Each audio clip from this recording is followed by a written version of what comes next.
खबर ये मिल रही है कि शरद पवार वो मुंबई में ही हैं।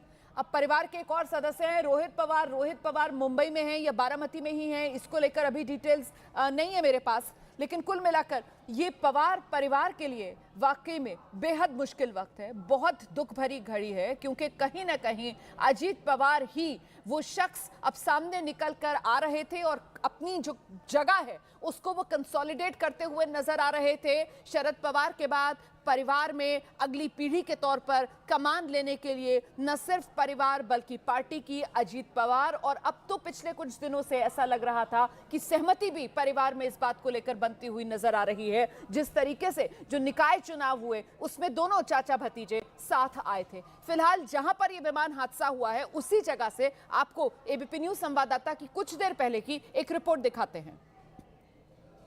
महाराष्ट्र के डिप्टी सीएम अजित पवार के विमान का क्रैश हुआ है बारामती के यहाँ पे रनवे पे रखते टाइम उप मुख्यमंत्री अजित पवार का जो प्लेन है वो क्रैश हुआ है। मुंबई से बारामती चुनाव रैली के लिए डिप्टी सीएम अजित पवार आ रहे थे तब यहाँ पे क्रैश हुआ है।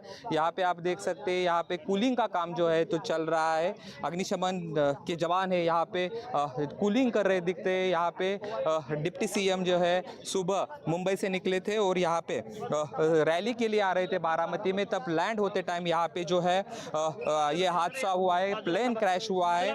कैमरा पर्सन श्रेयस के साथ जयदीप भगत, एबीपी न्यूज मुंबई।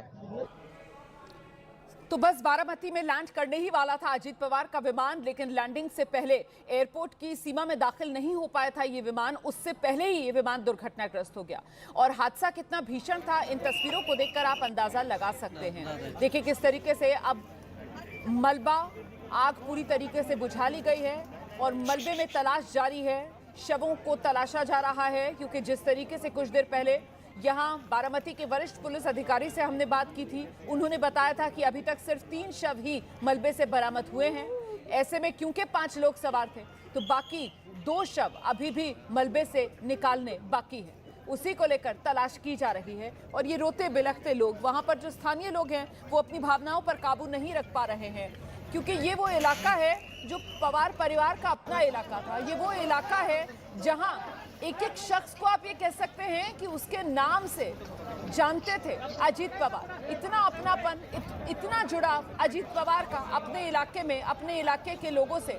शरद पवार तो अब बुजुर्ग हो चले थे और ऐसे में शरद पवार के बाद पूरी उनकी राजनीतिक विरासत और उसको जमीन पर उतरकर किस तरीके से संभालना है, चाहे संगठन हो या फिर जो आम लोग हों, उनके साथ कैसे पार्टी का जुड़ाव रखना है, इस कला में